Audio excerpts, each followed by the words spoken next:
I'm gonna show you how to get this European summer makeup look. Even if you're not going to be in Europe this summer, we can still pretend with this sun-kissed, glowy, freckled look. This is totally beginner friendly, so if you have no idea how to do makeup, I'm gonna walk you through these products and techniques step by step. If you wanna get this look, just keep on watching. Before I even prep the skin, I have learned that you definitely have to start by doing the brows first, because if you're gonna do a really dewy base, it's all going to just kind of smear off. So we want to make sure our brows are just locked in. I'm going to prime where I know I'm gonna like fake the tail out with my e.l.f. Power Grip Primer. I love the niacinamide version of this because I definitely feel a difference in my skin. At the end of the day, my skin just feels so much more hydrated and juicy and plump. So I'm gonna let that get tacky. And in the meantime, I'm gonna start combing through the brows with the NYX, the brow glue. It's such a good product. It definitely rivals the 𝒸𝒾𝒶𝓁𝓈 one. But you see guys, it's just adding a little bit more color. I'm gonna pat this down. Just kind of gonna do like rolling motions to get that to stick nice and flat to my forehead. This look is gonna be all about just being really natural and free and just enhanced, but really still looking like yourself. My e.l.f. primer has dried down, so it's ready for the Anastasia Brow Wiz. I actually wouldn't recommend it. The application isn't as smooth and creamy. If you want a brow pencil that's really reliable, it's not gonna skip and it's gonna stay for the most part, check out the Sephora one. It's like $14, probably half the price of this one, and it's pretty much the exact same product with a little bit more staying power. I'm just gonna take and do natural strokes outwards and lay down a base of what I want the tail to look like.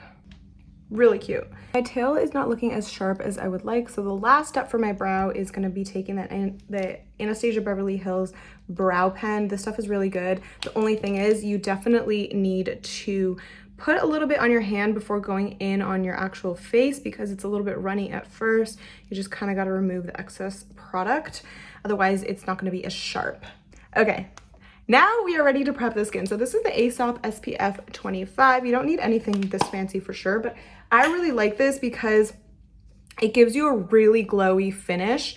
It's just really kind of like creamy, smooth, and blurring, and very dewy and hydrating. So I'm gonna start with this first. It melts into the skin so seamlessly, and what I really like is that it presses in and stays there. It doesn't flake or pill or make any areas look very dry or anything like that.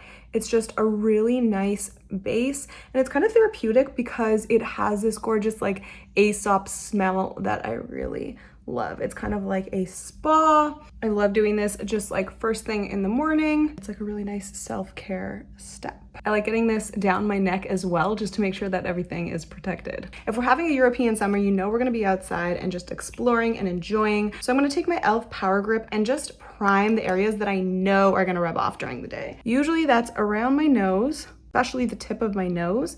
And I have a little bit of texture here. If you're doing it and you have oily skin, you're gonna wanna do your T-zone. I tend to get a little bit oily on my eyelids, especially in the summer. I totally forgot to color match myself. I have two options. I have the La Roche-Posay. This is a beautiful, just kind of like light, easy skin tint. And then I also have the Maybelline Dream BB Fresh. I don't know which is gonna be my shade. We're gonna have to try. These are very comparable because they both have SPF and they both give you a nice blurring, creamy finish to the skin.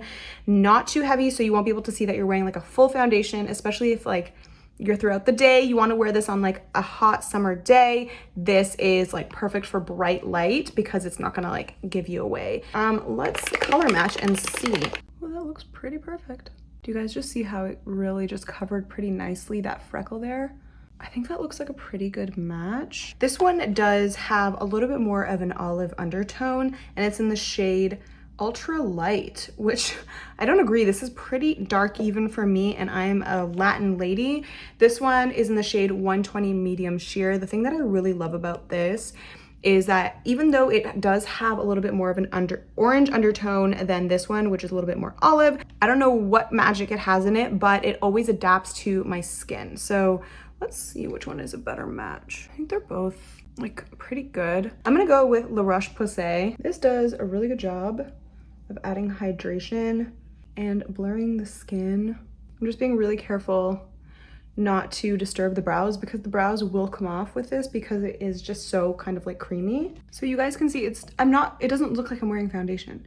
It just looks like my skin is really healthy and hydrated. Okay, because this is a European summer, we're gonna keep it really glowy in all the right places and also really bronzy. So one of my favorite bronzers is the Refi Cream Bronzer. This bronzer is a dream to blend out, especially with their dedicated brush. Let me show you. Problem is that I don't have like glamnetic nails and I really don't want them to come off. But look, I don't know how I'm gonna open this. Okay, I did it. I have really loved this. So you guys can see this is just a testament to how good this bronzer is. It really blends out beautifully. It's really, really user-friendly, especially if you are a beginner. Since we're doing our European summer thing, we're gonna be out in the sun and we're gonna wanna mimic where the sun would naturally hit, which is of course the forehead. That does a really good job, especially just hitting the crown, does a really good job of shortening the forehead. So if you feel like you wanna create the illusion of a shorter forehead and draw more attention to the eyes and the lower half of the face, this is a really good trick. So it gives kind of like a realistic illusion. But you see, like that took no time at all. This is all blended now. Okay, so I'm gonna also contour my nose a little bit. So I basically just put a ton of bronzer just like literally all over my nose because we're gonna carve that out in a second. I know I used to kind of try to do 2 stripes and that was very labor intensive. So if you guys want a quick and easy way of how to contour your nose, just go full on like this. And then later we're gonna go with concealer right in the middle. I love it. I'm gonna link everything down below. I always do. Sometimes I forget, actually. I have a little bit of kind of hollowness under my eyes. So I'm gonna take my Dior Backstage concealer.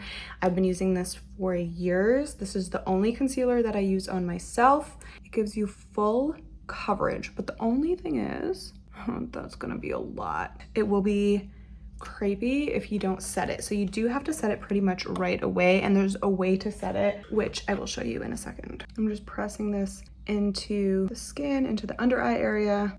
Okay, now we gotta set it and we gotta set it fast. The only way that this product sets well is with a puff. If you set this with like a traditional fluffy brush, the powder will sink in along with the concealer and we want it to just like stop it from creasing. So this is the only thing that works. I'm just using a Revolution banana powder.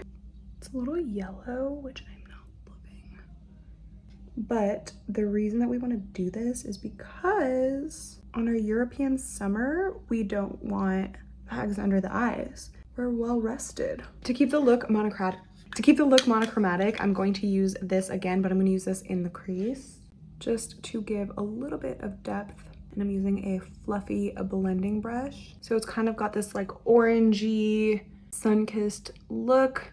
And then I'm gonna do something that I haven't done in a million years. I'm gonna use this MAC Melon Pigment and I'm gonna put it right in the inner corners of my eyes just to like brighten that area. It is this beautiful rose gold. Look how gorgeous that is. It's just so pretty for like a summer look.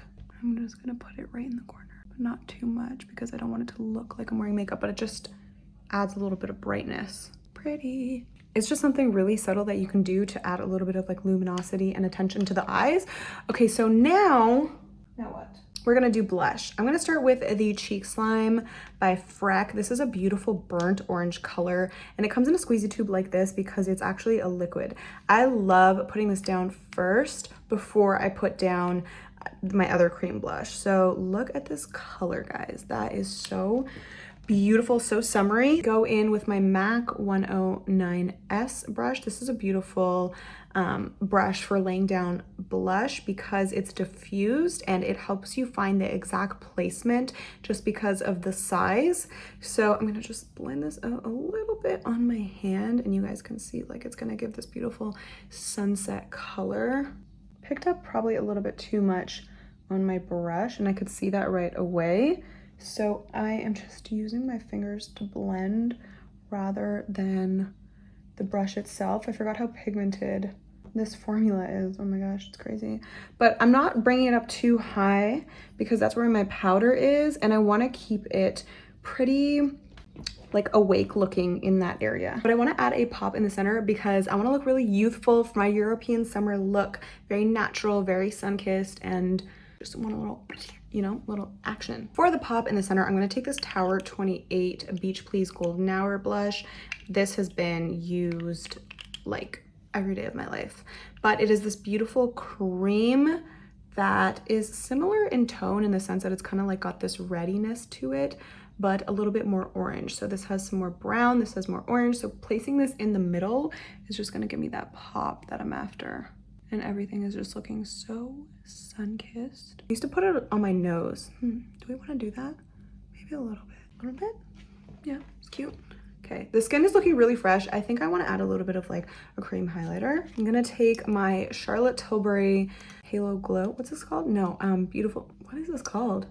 You see, e.l.f. came and just really took their spotlight. This is called the Hollywood Flawless Filter. Okay, so I'm gonna put a little bit on my forehead. I love this because it gives you like a really nice lit from within, very blurred effect. And I'm gonna put it right here where the light naturally hits the high point of my cheekbone. A little bit here, a little bit here. Oh, it's hard to do it on this side. There, kind of? I don't know. Just going with it, and then Cupid's bow. Here, I'm just following where I see the actual light hitting my face. It's quite pearly, so in a minute, I'm just gonna add a little bit more gold rather than this pearl color. It's beautiful. And you can see how it's just giving everything a nice filtered look. So I'm gonna take this Refi, I don't remember what this is called, but basically this is like a gold cream highlight that is so beautiful. Look at this. It does feel a little bit like petroleum jelly, is that what it's called? Like Vaseline in terms of texture, so it's a little bit heavier, but it does not bother me. And this one is a little bit more wet. Not as blurring as the Charlotte Tilbury, but just want to add a little bit of kind of like wetness and warmth back that we lost with the Charlotte Tilbury. Okay, everything is looking pretty snatched. You could pretty much leave it at this, do like a little lip. I'm like tempted not to wear mascara, but no, I'm gonna put on mascara. Okay, I'm using this Refi lip liner, if it will open. This is in the color Fawn, I think. I don't know, not really sure. I'll link it down below, but this is a really beautiful color for overlining your lips. It glides on really creamily, but I will say it has good lasting power, not like amazing, but definitely good. Ooh. Lasting power is super important for me when choosing my lip liners because I really do like to overline my lips. And when it rubs off, it's like cat's out of the bag, you know what I'm saying? I have more volume on this side of my lip, so I'm just trying to correct a little bit. Just see. Okay. Freckles, let's do it. Okay, so I'm gonna use this trusty. I've never tried a dupe at all for the freckle builder. Do you guys see how like wonky this is? I don't know if you can tell. This is what happens when you leave your makeup in the car. It just like imploded basically. And it expanded so much that what's happening? I was gonna say the stopper fell in. It did. This happened yesterday. Maybe it like cooled down and came back up. I don't know what happened, but basically the product was all over and it was a disaster, but I'm glad to see that it's back in business. But basically what I like to do is I like to combine a mix of the Freck Noir and just the original Freck. The Freck is gonna have a more of an orangey tone, so that's really cute for like a cute summer look. And then the Freck Noir is a little bit more green black, so a little bit more bold if you have a deeper skin tone and want to participate in this trend. But the reason why I have both of them and why I use both of them is because I think it's like, you know, freckles come in all different kind of like shapes and sizes and shades, and having both to layer makes it just look more realistic and natural. Okay. Depending on how long you wait, it will develop more. And if it's overdeveloped, like basically you're just gonna like pat it in, press it into the skin, and it's kind of like a stamp. But if you find it's like overdeveloped, I just will like my finger and go in again because I want like really subtle. And now look how cute. That one's gonna be a doozy. But see how it's like irregular shape? I like that because that's how it would be IRL, you know? Not in makeup land, like in real life. I love just kind of like putting it here too to call attention to my eyes. Just make it look a little bit more natural. Here. We're kind of jumping all over the place. Back to the lips. I'm gonna use the Rhode Peptide Lip Tint in the color Ribbon, just in the center. All right, guys, I'm gonna do mascara, I decided. So using my Dior, what the heck is this thing called? Dior Show Pump and Volume. So good. This is the best mascara. Look how black my lashes are and curled and really fluttery and like pretty and cute and like flirty and wispy, not chunky, not fake looking. Just a really good summer mascara. I couldn't help myself, I had to do mascara. But you see guys, like we did use a lot of steps and it still looks pretty natural, don't you guys think? Like everything looks just like really snatched. It doesn't look too makeup-y. It's very like European summer. We're fresh, we're glowy, we're bronzed and blushy. I just love the way that this turned out. This is something that I'll be wearing even though I'm not going to Europe this summer, but you know, never say never. Thank you guys so much for watching. My name is Michelle Valley. I am the makeup tester. Everything that I've tested and used in this video will be linked down below. Thank you for watching and I will see you guys in the next one.